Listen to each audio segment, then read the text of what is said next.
Uganda, by the way, was one of the countries, if not the main country, to vote for Agoa,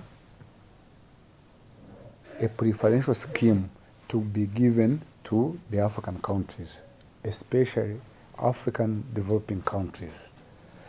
As all of you may know, those who are watching and those who are listening, America is one of the biggest markets, as you know. The other second market, biggest block is China, and then we have other markets in the EU, in India, and other places. But the challenge with these big markets, they are not always open as you may think. These markets are not always open. Sometimes, and most times, these markets are negotiated. So that's why you hear Uganda is a member of the World Trade Organization, WTO. That's why you hear Uganda is in regional integration. And I can tell you we get more exports from regional integration than from other markets. So because our leaders in Uganda thought that the American market was not that open, they supported, they vouched for a scheme now called Agoa to be given to African countries so that African products can penetrate the American market. I have to tell you that Uganda has not benefited a lot, maybe because of our location, because of our level of development from the Agoa scheme.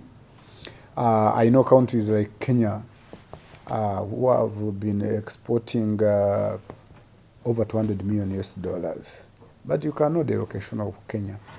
And maybe when Agoa scheme was given, they were very ready. Countries like Mauritius also gained from it. But also Tanzania gained slightly better than us, though not big. So, Agoa scheme, a preference scheme, has been there and we have been members. But I must mention that we have not been exporting a lot under Agoa. I also have to mention that we have also been exporting other products not under Agoa to the US market. We have been exporting products and not under Agoa to the US market. As a matter of fact, if you look at between June 2022 to June 2023, we exported slightly above $7 million US under Agoa, which is slightly 11% of our total exports to Agoa. What does that mean? Means we have been we exported more than 70 million to the Agoa, to the US market, total exports, but 7 million was only what?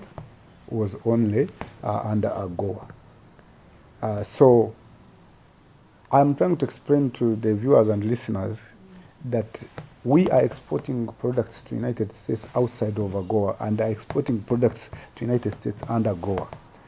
And Agoa, we have been exporting small, but that does not mean that it should have been removed. But having been removed, and that is a political decision, and we don't make decisions for the leadership in the United States. We only try to penetrate markets, and I talk even about other target markets, is that we are not the only country that has been removed out of what? Of Agoa. Actually, we have been removed in December. I saw the list in December. But there are those countries who are removed before. We have Somalia, we have South Sudan, we have Ethiopia, we have Burundi, we have Zimbabwe, we have the Gambia now, we have Central African Republic, we have Cameroon, we have Guinea, we have Burkina Faso, and other countries. The list is longer that for me to remember in the head. So we are not the only country that has been removed. Let me mention something also, a statement of fact, that if Agoa is not renewed, it's going to expire December 2025. So you have 2024 this year and 2025, and it expires if it is not renewed. Also, let me mention, sometimes you can be removed from Agoa and then you are brought back. Example is Mauritania. It was removed and later on it has been brought back. So if we keep negotiating, if we keep explaining to the government of the United States, and I call for diplomacy, then they understand our viewpoints, then we can be brought back. That is, inshallah, hopefully, God willing, before it even expires in December of 2025. So, to me, Agoa is important as part of the American market schemes. Agoa is important because why do you remove it from Uganda? Uganda, a country that actually is the one which lobbied for it, which vouched for it, which was among those who proposed it.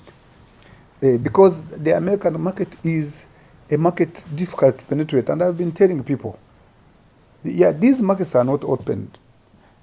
So at times when you hear that we are a global market, we are here, markets are open, markets are not always open. And even the American market is not open.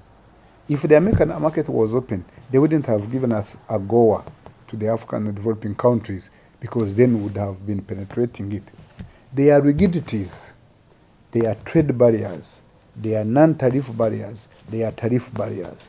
Some of these countries, when you add value, tariffs escalate. So we should know for the fact. And that's why we should keep negotiating. And I'm telling you, with the government negotiation, if Agoa doesn't expire before we get it back, we will again be back on it. And like I've said, other countries have been back to Agoa.